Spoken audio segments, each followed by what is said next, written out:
वर्तमान सबुठु बड़ खबर टेस्ट को अलविदा कहले विराट कोहली। खेल संन्यास नेबा विषय रे इंस्टाग्राम माध्यम रे देले सूचना। 14 वर्षर टेस्ट क्यारियर रु संन्यास नेछंती विराट। 123 टी मैच खेलिछंती विराट। रोहित शर्मा परे क्रिकेट रु संन्यास नेछंती। 2008 रे इंटरनेशनल क्रिकेट खेल रे डेब्यू करिथिले किंग कोहली। टेस्ट मैच रे 30 शतक और 31 टी अर्ध शतक सफलता हासिल करछंती।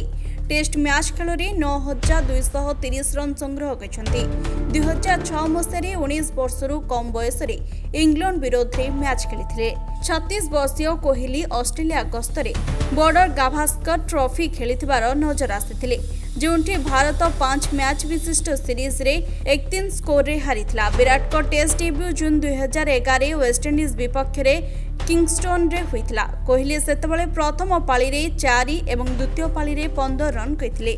अन्य पक्षरे किंग कोहली अंतिम टेस्ट ऑस्ट्रेलिया विपक्ष रे सिडनी रे खेला जाइथिला, जहाँ 2025 जनवरी मास रे खेला जाइथिला।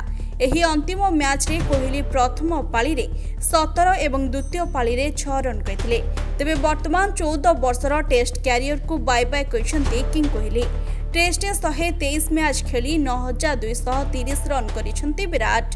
Report news 24x7।